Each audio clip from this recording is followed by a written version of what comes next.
অপসারণে এক কাট্টা INDI কে আগামী শীতকালীন অধিবেশনে ইমপিচমেন্ট প্রস্তাব। জ্ঞানেশ কুমারের বিরুদ্ধে ইমপিচমেন্ট প্রস্তাব বিরোধীদের হুঁশিয়ারি অভিষেক বন্দ্যোপাধ্যায়। ইমপিচমেন্ট মোশন যদি আনতে হয় আপনাদের নিয়ম জানা উচিত যে ইমপিচমেন্ট মোশনের ক্ষেত্রে 14 দিনের নোটিশ দিতে হয়। ইমপিচমেন্ট মোশন আসবে পরের সেশনে আসবে, এই সেশন তো 3 দিনের মধ্যে শেষ, 21 তারিখ তো পার্লামেন্ট শেষ। তো এই সেশনে হয়তো এই অধিবেশনে ইমপিচমেন্ট মোশন মুভ করা যাবে না, কিন্তু যেভাবে সংবিধান বিরোধী এবং গণতন্ত্রের পরিপন্থী হিসেবে ভারতের নির্বাচন কমিশন কাজ করছে, ইমপিচমেন্ট মোশন নিশ্চিত করে মুভ করা হবে, পরের সেশনে মুভ করা হবে। কমিশন ঘেরাওয়ের হুঁশিয়ারি দিয়েছেন অভিষেক বন্দ্যোপাধ্যায়। বাংলার একজনের নাম বাদ গেলে ঘেরাও, 1 লক্ষ লোক নিয়ে কমিশন ঘেরাওয়ের হুঁশিয়ারি। বাংলা থেকে যদি এরা একটা মানুষের মৌলিক অধিকারও কাটতে চায় বা জোর জবরদস্তি গাজোয়ারি করে একটা মানুষের নামও এরা বাদ দেয়, তাহলে 1 লক্ষ বঙ্গবাসীকে নিয়ে দিল্লিতে বৃহত্তর আন্দোলন করে আমরা বাংলার ক্ষমতা কি, যাতে এই আন্দোলন সর্বাত্মক হয়, আমরা তার প্রমাণ এবং তার বাংলার ক্ষমতা তাদেরকে বুঝিয়ে দেব। রাজনৈতিক দলগুলির কাছে বিএলএ বা বুথ স্তরের এজেন্টদের তালিকা চেয়েছে নির্বাচন কমিশন। কমিশনের এই নির্দেশকে চ্যালেঞ্জ করে কলকাতা হাইকোর্টে তৃণমূল। তাদের প্রশ্ন, ভোটের 1 বছর আগে বিএলএদের তালিকা কেন চাইছে কমিশন? এ নিয়ে সরগরম রাজনীতি।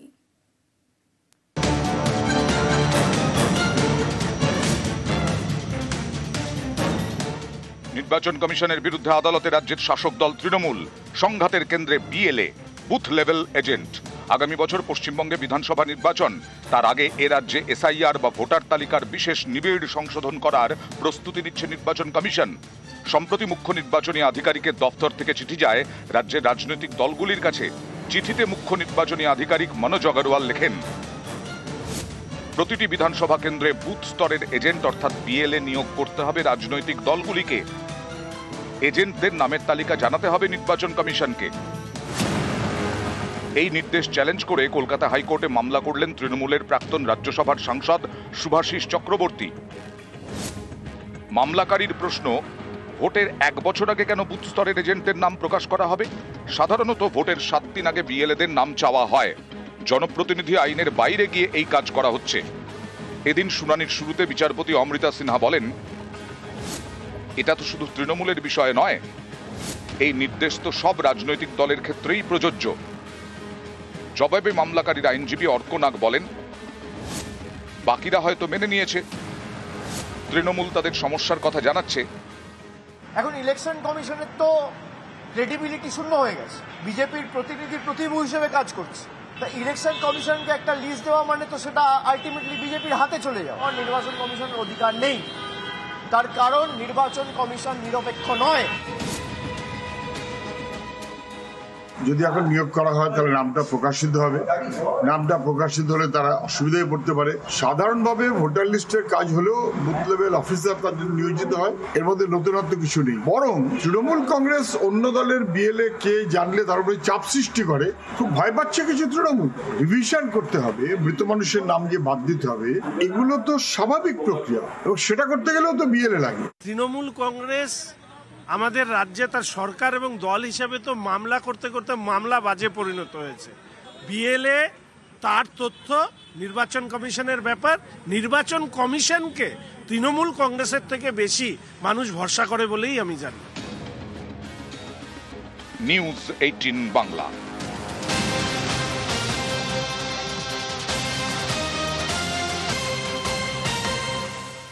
আর এদিকে দেখুন, ফের ভুতুরে ভোটারের হদিশ।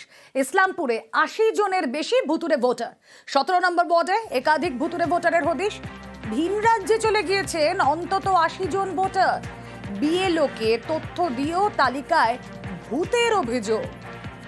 বিগত 5 বছর আগে আমার বাবা মারা গেছে, কিন্তু আমার বাবার নাম ভোটার লিস্টে এখনো বর্তমান রয়েছে। 2025-এর লোকসভা ভোটের আগে যখন এখানকার যারা বিএলও যারা কাজ করে ভোটার লিস্টে তাদেরকে জানানো হয়েছে, কিন্তু তারপরেও ভোটার লিস্ট থেকে নামটা কাটেনি। আমি চাচ্ছি ভোটার লিস্টটা সংশোধন হোক, যারা মারা গেছে তাদের নামগুলো কাটা যাক, যারা এখানে থাকে না বর্তমানে তারা বাইরে চলে গেছে, 2 জায়গায় ভোটার লিস্টে নাম তাদেরও আছে, তাদেরগুলো সংশোধন হোক। ভোটার লিস্টে মৃত ব্যক্তির অনেকের নামই আছে, ওই মৃত ব্যক্তিদের নাম ডিলিট করা হয় নাই। মৃত ব্যক্তি আছে 70 থেকে 80 জন, আর এখানে থাকে না, আগে ভোটার লিস্টে নাম আসলো ওই ধরনের ব্যক্তি আছে 25 হইতে 30 জন। নির্বাচন কমিশনারের যে যারা আধিকারিক আছে তারা ঠিকমতো কর্তব্য পালন করে না, তার জন্য এই অবস্থা। আমি তো নির্বাচন কমিশনার, ওনারা তো বেলর দিয়েছে, বেলর তো জানে যে এদের ভোটারগুলো আসাম চলে গেছে, বিহারে চলে গেছে, কেউ মারা গেছে, সেই ভোটগুলো কাটা উচিত, কিন্তু ওরা কেন কাটেন নাই সেটা তো নির্বাচন কমিশন বলতে পারবে। আমরা তো লিস্ট করে দিয়ে দিচ্ছি, গাফিলতি নির্বাচন কমিশনে যাবে, বেলর তো ওদের আন্ডারেই। আমরা তো বেলকে বলেছি যাদের নাম আছে তাকে তোমরা বাদ দিয়ে দাও, কিন্তু বাদ দিচ্ছে না। আর ইতিমধ্যে ভুতুরে ভোটার ঘিরে শুরু হয়ে গিয়েছে রাজনৈতিক চাপানুতো। এটা তো ইলেকশন কমিশন অফ ইন্ডিয়ার দায়িত্বতে আছে। কতগুলো ভোট ডেড আছে, কতগুলো ভোট শিফট হচ্ছে, কতগুলো ভোট আপনার ট্রান্সফার হচ্ছে, এটা তো ওর ডাটা। ওনাকে তো ডাটাটা পাবলিশ করার দরকার। যতগুলো ভুয়া ভোটার আছে বা ভোটার লিস্টে ডিলিট হয়নি, এটা দায়িত্ব ওদের। ওরা তো অর্ডারও করছে না, দেখাচ্ছ না, কিছু বলছো না। এখানে যারা নির্বাচনের কমিশনের কাজটা দেখা দিয়ে করছে, মানে রাজ্য সরকার যাদেরকে নিয়োগ করেছে তারা এই কাজটা করেছে, এবং সেটা সম্পূর্ণ এখানে শাসক দলের যারা নেতা আছে তাদের ইশারাতেই তারা এই কাজগুলো করেছে, এবং এই ভোটারগুলোই পৌরসভাতে শাসক দল এদেরকে বাইরে থেকে নিয়ে এসে ভোটটা দেওয়া, এইটা সম্পূর্ণটাই শাসক দল যাদেরকে নিয়োগ করেছে সেই সব দুর্নীতিবাজ বিএলওরাই এই কাজটা করেছে। সিইসির অপসারণে এক কাট্টা আইএনডিআইকে। আগামী শীতকালীন অধিবেশনে ইমপিচমেন্ট প্রস্তাব। গণেশ কুমারের বিরুদ্ধে ইমপিচমেন্ট প্রস্তাব বিরোধীদের। হুঁশিয়ারি অভিষেক বন্দ্যোপাধ্যায়। ইমপিচমেন্ট মোশন যদি আনতে হয়, আপনাদের নিয়ম জানা উচিত যে ইমপিচমেন্ট মোশনের ক্ষেত্রে 14 দিনের নোটিশ দিতে হয়। ইমপিচমেন্ট মোশন আসবে, পরের সেশনে আসবে। এই সেশন তো 3 দিনের মধ্যে শেষ, 21 তারিখ তো পার্লামেন্ট শেষ। তো এই সেশনে হয়তো এই অধিবেশনে ইমপিচমেন্ট মোশন মুভ করা যাবে না, কিন্তু যেভাবে সংবিধান বিরোধী এবং গণতন্ত্রের পরিপন্থী হিসেবে ভারতের নির্বাচন কমিশন কাজ করছে, ইমপিচমেন্ট মোশন নিশ্চিত করে মুভ করা হবে, পরের সেশনে মুভ করা হবে। কমিশন ঘেরাওয়ের হুঁশিয়ারি দিয়েছেন অভিষেক বন্দ্যোপাধ্যায়। বাংলার একজনের নাম বাদ গেলে ঘেরাও। 1 লক্ষ লোক নিয়ে কমিশন ঘেরাওয়ের হুঁশিয়ারি।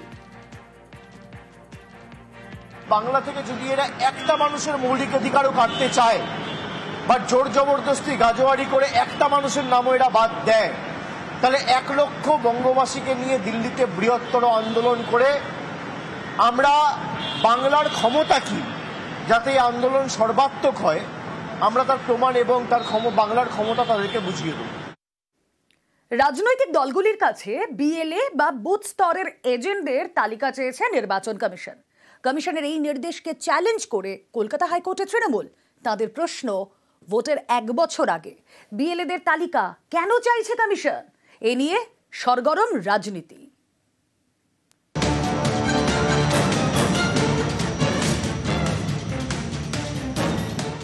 নির্বাচন কমিশনের বিরুদ্ধে আদালতে রাজ্যের শাসক দল তৃণমূল।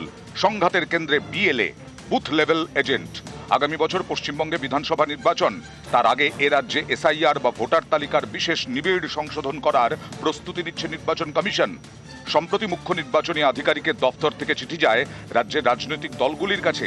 চিঠিতে মুখ্য নির্বাচনী আধিকারিক মনোজ আগরওয়াল লেখেন, প্রতিটি বিধানসভা কেন্দ্রে বুথ স্তরের এজেন্ট অর্থাৎ বিএলএ নিয়োগ করতে হবে রাজনৈতিক দলগুলিকে। এজেন্টদের নামের তালিকা জানাতে হবে নির্বাচন কমিশনকে। এই নির্দেশ চ্যালেঞ্জ করে কলকাতা হাইকোর্টে মামলা করলেন তৃণমূলের প্রাক্তন রাজ্যসভার সাংসদ শুভাশিস চক্রবর্তী। মামলাকারীর প্রশ্ন, ভোটের 1 বছর আগে কেন বুথ স্তরের এজেন্টদের নাম প্রকাশ করা হবে? সাধারণত ভোটের 7 দিন আগে বিএলএদের নাম চাওয়া হয়। জনপ্রতিনিধি আইনের বাইরে গিয়ে এই কাজ করা হচ্ছে। এদিন শুনানির শুরুতে বিচারপতি অমৃতা সিনহা বলেন, এটা তো শুধু তৃণমূলের বিষয় নয়, এই নির্দেশ তো সব রাজনৈতিক দলের ক্ষেত্রেই প্রযোজ্য। জবাবে মামলাকারীর আইনজীবী অর্ক নাগ বলেন, বাকিরা হয়তো মেনে নিয়েছে, তৃণমূল তাদের সমস্যার কথা জানাচ্ছে। এখন ইলেকশন কমিশনের তো ক্রেডিবিলিটি শূন্য হয়ে গেছে, বিজেপির প্রতিনিধি প্রতিভূ হিসেবে কাজ করছে। তা ইলেকশন কমিশনকে একটা লিস্ট দেওয়া মানে তো সেটা আলটিমেটলি বিজেপির হাতে চলে যাওয়া। নির্বাচন কমিশনের অধিকার নেই, তার কারণ নির্বাচন কমিশন নিরপেক্ষ নয়। যদি এখন নিয়োগ করা হয় তাহলে নামটা প্রকাশিত হবে, নামটা প্রকাশিত হলে তারা অসুবিধায় পড়তে পারে। সাধারণভাবে ভোটার লিস্টের কাজ হলেও বুথ লেভেল অফিসার তাদের নিয়োজিত হয়, এর মধ্যে নতুনত্ব কিছু নেই। বরং তৃণমূল কংগ্রেস অন্য দলের বিএলএ কে জানলে তার উপরে চাপ সৃষ্টি করে, খুব ভয় পাচ্ছে কিছু তৃণমূল। রিভিশন করতে হবে, মৃত মানুষের নাম যে বাদ দিতে হবে, এগুলো তো স্বাভাবিক প্রক্রিয়া এবং সেটা করতে গেলেও তো বিএলএ লাগে। তৃণমূল কংগ্রেস আমাদের রাজ্যে তার সরকার এবং দল হিসাবে তো মামলা করতে করতে মামলা বাজে পরিণত হয়েছে। বিএলএ তার তথ্য নির্বাচন কমিশনের ব্যাপার, নির্বাচন কমিশনকে তৃণমূল কংগ্রেসের থেকে বেশি মানুষ ভরসা করে বলেই আমি জানি। নিউজ 18 বাংলা।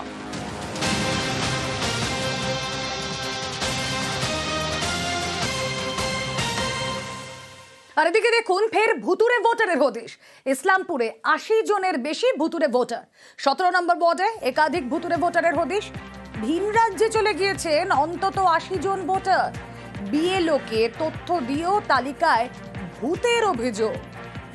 বিগত 5 বছর আগে আমার বাবা মারা গেছে, কিন্তু আমার বাবার নাম ভোটার লিস্টে এখনো বর্তমান রয়েছে। 2025-এর লোকসভা ভোটের আগে যখন এখানকার যারা বিএলও যারা কাজ করে ভোটার লিস্টে তাদেরকে জানানো হয়েছে, কিন্তু তারপরেও ভোটার লিস্ট থেকে নামটা কাটেনি। আমি চাচ্ছি ভোটার লিস্টটা সংশোধন হোক, যারা মারা গেছে তাদের নামগুলো কাটা যাক, যারা এখানে থাকে না বর্তমানে তারা বাইরে চলে গেছে, 2 জায়গায় ভোটার লিস্টে নাম তাদেরও আছে, তাদেরগুলো সংশোধন হোক। ভোটার লিস্টে মৃত ব্যক্তির অনেকের নামই আছে, ওই মৃত ব্যক্তিদের নাম ডিলিট করা হয় নাই। মৃত ব্যক্তি আছে 70 থেকে 80 জন, আর এখানে থাকে না আগে ভোটার লিস্টে নাম আসলো ওই ধরনের ব্যক্তি আছে 25 থেকে 30 জন। নির্বাচন কমিশনারের যে যারা আধিকারী আছে তারা ঠিক মতো কর্তব্য পালন করে না, তার জন্য এই অবস্থা। আমি তো নির্বাচন কমিশনার, ওনারা তো বেলও দিয়েছে, বেলও তো জানে যে এদের ভোটারগুলো আসাম চলে গেছে, বিহারে চলে গেছে, কেউ মারা গেছে, সেই ভোটগুলো কাটা উচিত, কিন্তু ওরা কেন কাটেন নাই সেটা তো নির্বাচন কমিশন বলতে পারবে।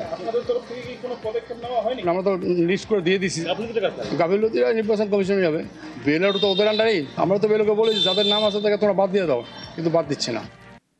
আর ইতিমধ্যে ভুতুরে ভোটার ঘিরে শুরু হয়ে গিয়েছে রাজনৈতিক চাপানুতো। এটা তো ইলেকশন কমিশন অফ ইন্ডিয়ার দায়িত্বতে আছে। কতগুলো ভোট ডেড আছে, কতগুলো ভোট শিফট হচ্ছে, কতগুলো ভোট আপনার ট্রান্সফার হচ্ছে, এটা তো ওর ডাটা। ওনাকে তো ডাটাটা পাবলিশ করার দরকার। যতগুলো ভুয়া ভোটার আছে বা ভোটার লিস্টে ডিলিট হয়নি, এটা দায়িত্ব ওদের। ওরা তো অর্ডারও করছে না, দেখাচ্ছ না, কিছু বলছো না।